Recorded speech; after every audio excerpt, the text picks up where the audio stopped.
Buenas, ¿qué tal? Soy Rocío Ponce y esto es El Camino del Autista. En este capítulo os voy a hablar un poco de cómo han sido los test que he pasado de forma clínica para llegar a mi diagnóstico de autismo, TDAH y altas capacidades, ya que me lo habéis preguntado mucho en algún vídeo y entonces he decidido que quería explicar. Insisto que yo no soy profesional, solamente explico mi punto de vista, lo que yo estoy viviendo y obviamente más allá de que los test siempre son más o menos parecidos, la vivencia de cada uno, la necesidad de cada uno es una u otra. ¿Recomiendo yo el diagnóstico?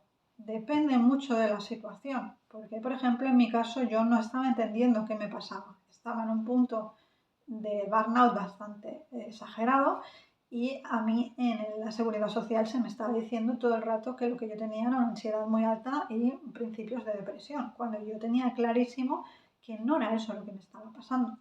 Entonces necesitaba indagar y de alguna manera investigar sobre lo que me pasaba para poder darme respuestas y evolucionar y cambiar en mi manera de ver las cosas, porque ya las cosas no me estaban cuadrando. Dicho todo esto, cuando yo le propuse a mi psicóloga hacer los test diagnósticos, ella me explicó que no era 100% necesario si yo no lo necesitaba, que si yo tenía ya una respuesta en mi cabeza, un papel no la iba a cambiar. Y creo que esto es importante porque primero no todo el mundo tiene el dinero como para poder hacerse un diagnóstico por la privada, cosa que pienso hay que tener en cuenta, y es muy difícil además ir a hacer un diagnóstico por la seguridad social. No quiere decir que no te lo vayan a hacer, pero obviamente si eres una persona adulta que se supone, o eso es lo que me dijeron literalmente, que se supone que has llegado de forma normal a la vida adulta sin ningún tipo de traspiés ni dificultad, entonces representa que ya no te va a ayudar un diagnóstico y por lo tanto ya no te lo tienen que hacer. Yo cuando me dijeron esto, la verdad es que me indigné mucho y pues por eso decidí hablarlo con mi psicóloga, porque es que no puede ser, o sea, entiendo que hasta ahora el autismo siempre ha estado asociado a un estereotipo que viene siendo un niño, un hombre cis, blanco, hetero, que normativo, y que las mujeres tenemos ese sesgo bastante grande que no se nos ha tenido en cuenta en los estudios.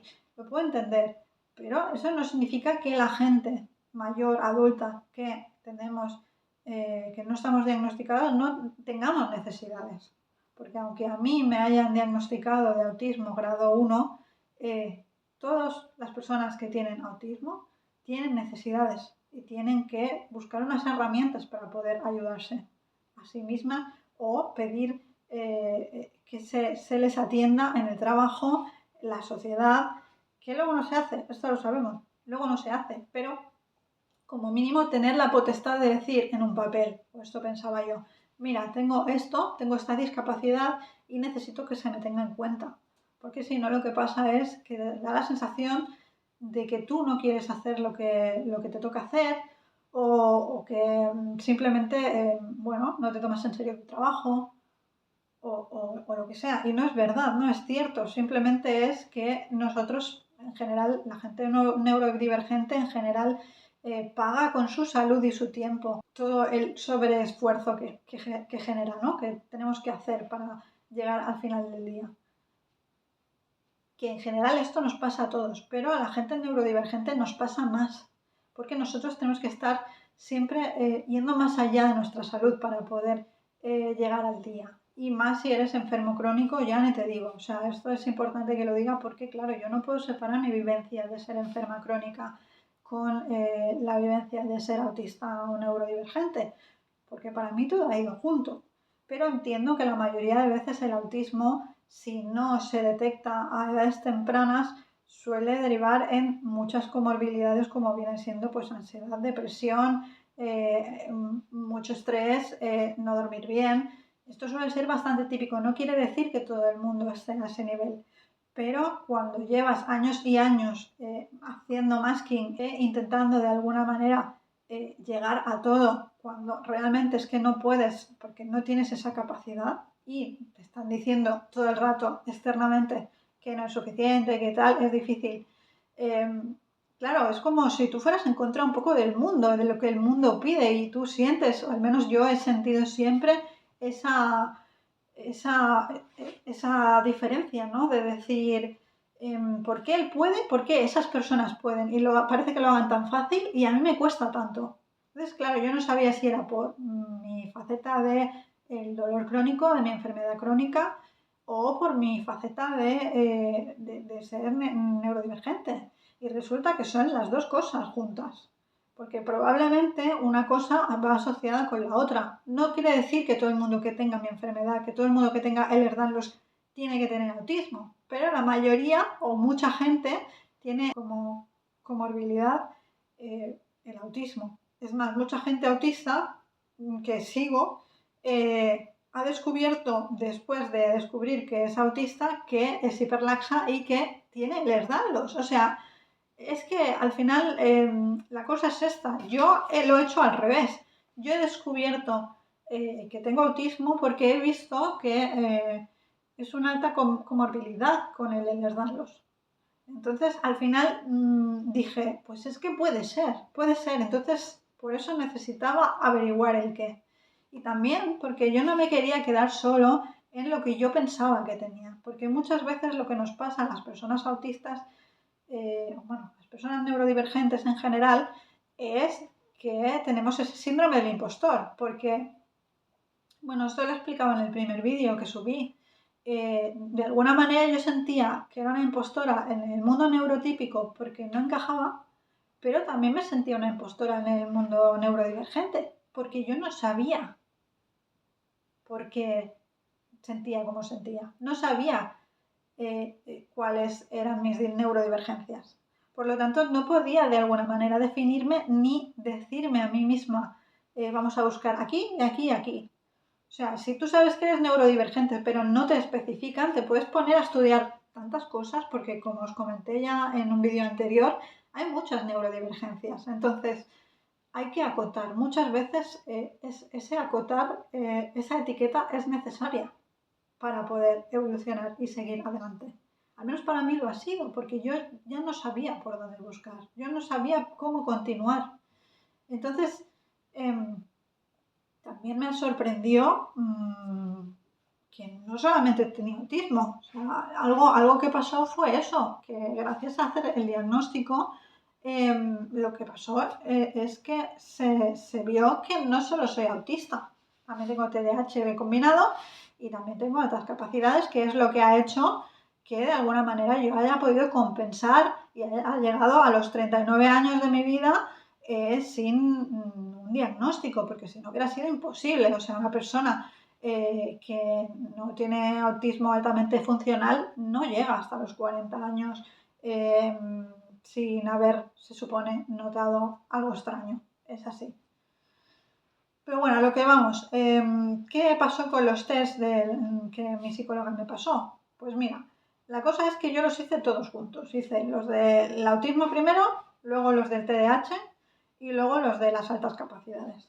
Entonces, más o menos yo los tengo un poco mezclados, pero os voy a hablar un poco por encima de los que creo que eran cada uno, ¿vale? Sí que tengo que deciros que entre todos, y esto os lo voy a comentar porque también me lo habéis preguntado, yo creo que tardé unas 6 horas y algo en hacer todos. En general creo que lo común es tardar unas 8 sesiones en hacerlo, pero no os puedo decir porque no sé si porque entiendo yo que cuando eres adulto y vienes ya de una profesional que te ha estado siguiendo durante un año, más o menos ya sabe cómo eres y de dónde vienes, porque ya lo has hablado antes, hay cosas que se pueden de alguna manera, digamos, omitir o no omitir, pero como que ya vienen dadas, ¿no? Y eso pues ahorra tiempo. No quiere decir que no se hiciera, pero también pienso que seguramente cuando le hacen estos test a una persona, a un niño o un adolescente que no tiene tan claro cómo ha sido su vida, también es más difícil porque hay que hablar con los familiares, hay que tener en cuenta qué ha pasado, qué no ha pasado, tener puntos de vista externos, etc, etc, ¿no? En mi caso sí que os puedo decir que al principio en los del autismo hicimos pruebas como motoras, también de... O sea, eran muchos test, sobre todo para ver si yo era capaz de prever. Por ejemplo, hice uno que creo que es muy típico, que era una torre de con 3 palitos y dentro tenías circulitos de colores, ¿vale? Entonces te enseñaban una figura y tú tenías que llegar a esa figura sin levantar, o sea, con una mano y sin tener más de una bolita fuera. Por lo que tienes que anticiparte y pensar cómo va a ser y cómo hacerlo en un tiempo limitado y obviamente te estaban cronometrando. Supongo que esto es un poco pues para ver cómo tú te planteas las maneras de funcionar y ver si tienes capacidad de anticipación, si tienes capacidad de regularte o si te estresas muy fácil o cosas así, ¿no? Luego también hice otros que te ponían, por ejemplo, una imagen y te decían, dime de aquí cuál es la que toca, ¿no? Entonces la típica secuencia de color, X no sé qué, no sé cuánto, y tú tienes que prever o adivinar cuál sería la que toca. Luego secuencias matemáticas de organización, ¿no? Y me decía mi psicóloga, ahora te voy a dar números y me los tienes que ordenar de forma cronológica del 1 al 10. Y me decía, yo sé, ¿no? 5, 8, 3, 3, 2. Entonces yo tenía que decir 2, 3, 3, 5, 8. ¿Vale? Y luego igual, pero con las letras también. Entonces había como que organizarlas todas y cada vez era más complicado porque obviamente tú tenías como que tener mentalmente por un lado los números y por el otro lado las letras y organizarlas. Y si yo qué sé, si habían 6 números y 6 letras, pues cada vez era más difícil para ver la capacidad de retención que tú tienes y cómo lo llevas y demás. Habían otras que te daban como unos cubos que tienen en cada lado, tenían un color o una forma diferente y te decían, hazme esta forma, ¿no? Y tú tenías que hacer esa forma lo más rápido posible exactamente igual como te lo ponían mientras te cronometraban. Habían test típicos de cuando eras pequeña mirabas a los ojos, hacías no sé qué, hacías, bueno, unos test de muchas preguntas, ¿no? De cuando eras pequeña y de actualmente. Entonces tú tenías que contestar teniendo en cuenta si eso había sido lo que yo decía que es muy importante en los vídeos, que sea en el tiempo, no que sea de ahora solo, sino pues que todos esos síntomas sean de antes. Que ahí también viene la parte de que la familia tiene que aportar información, porque muchas veces, obviamente, no te acuerdas o si es un niño es más difícil que se acuerde o sepa exactamente todo esto. Entonces, pues ahí es cuando viene la familia y tiene que responder esto. Luego, por otro lado, también había de memorización, de organización de patrones. Ahí está figura y abajo habían como muchas figuras diferentes que tenían que hacer la figura de arriba. Tú tenías que decir, con 3 de estas se hace la figura de arriba. Tú tenías que decir cuáles eran las 3 de abajo que la hacían. Luego creo que esta es ya la del TDAH, que sobre todo te preguntaban si eras organizado, si te costaba empezar tareas, si te costaba acordarte de las cosas, si te dejabas frecuentemente cosas en tu casa o las perdías, o si tienes que hacer tareas consecutivas una después de la otra para poder hacerlas, si empiezas muchas cosas y no las terminas, eso es muy de TDAH, ¿no? Y entonces ahí eso, ¿no? En todas esas preguntas, si tú llegabas a un tope, pues representa que... Luego también otras pruebas similares que eran para ver qué capacidad tú tenías de organización a la hora de gestionar, el organizar cosas, ¿no? En base a lo mismo que decía antes, organizar patrones de cosas. O también otro que creo que era del TDAH era buscar en unas imágenes las cosas que faltaban o que no estaban bien, ¿no? Entonces, por ejemplo, te ponían un zapato y del zapato le faltaba un cordón, ¿no? Y tú tenías que fijarte que faltaba una raya del cordón. O yo qué sé, salía de repente muchísimos animales y la jirafa le faltaba una pierna. Cosas así, para ver si tú realmente te fijabas en esas cosas o no.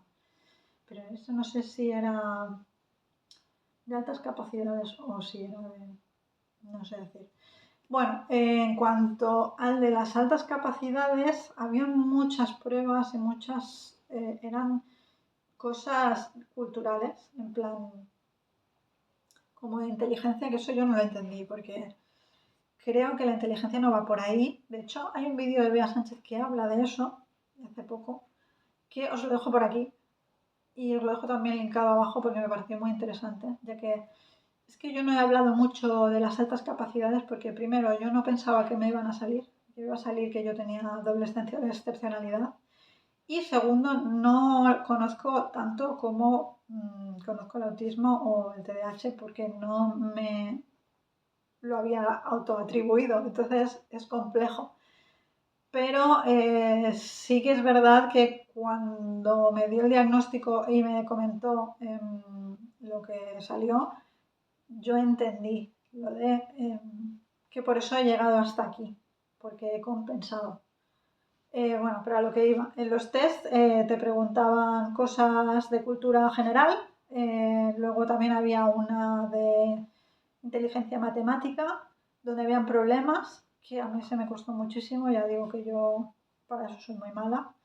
Luego también había del 1 al 9 incluyendo el 0 y cada uno era un símbolo. Los simbolitos tenías que ponerlos debajo del número y mientras más pusieras mejor.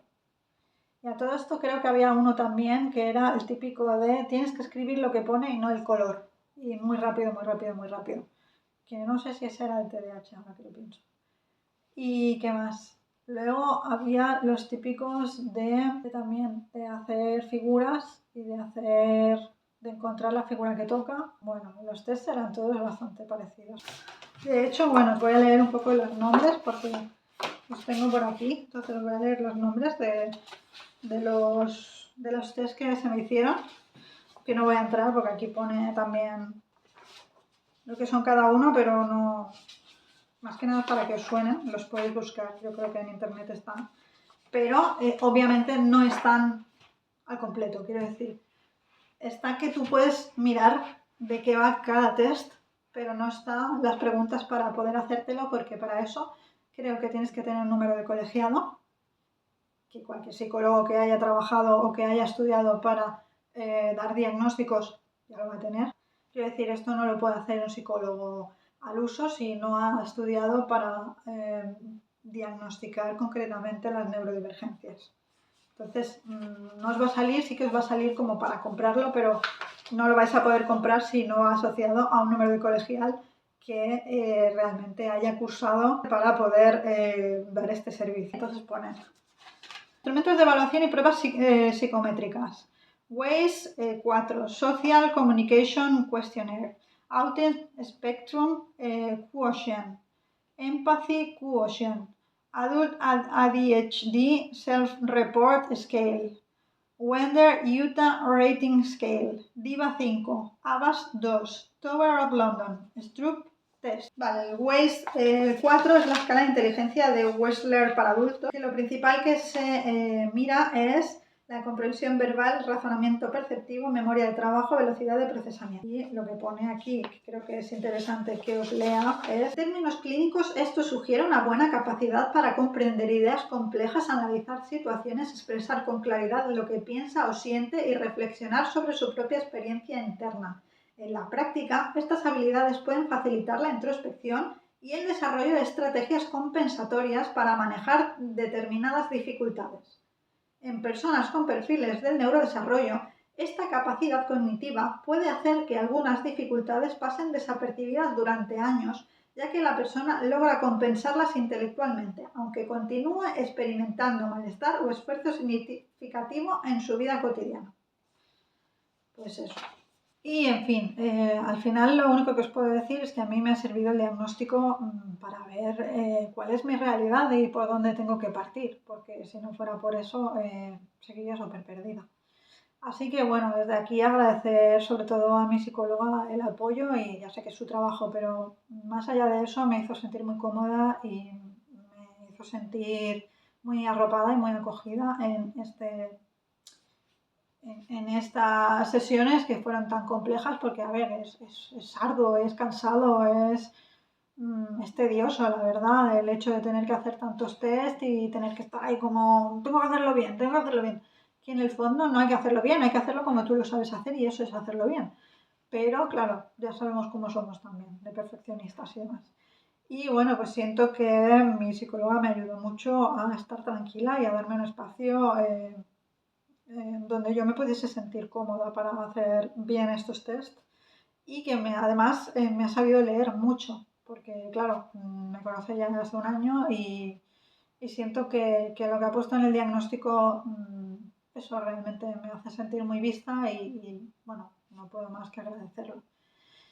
En cuanto a personas que diagnostiquen ahora mismo, yo solo puedo deciros que buscando por internet se encuentran y que es importante, si tú consideras que tienes que ir a por este diagnóstico, que investigues y que busques bien la persona correspondiente que te vaya a hacer el diagnóstico y que tenga pues todos los conocimientos correspondientes que necesita para darte este diagnóstico. Y no me refiero solo a que tenga los estudios, sino también, pues, por ejemplo, lo que decíamos, ¿no? Si somos personas adultas, pues que no solo se quede en el TDAH o en el autismo de niños, que hay mucha gente que es especializada en diferentes temas. Entonces, hay que ir a que realmente sepa poder acompañarnos en este proceso, que además es que es muy complejo. Entonces, siempre está bien el hecho de saber que la persona a la cual estamos yendo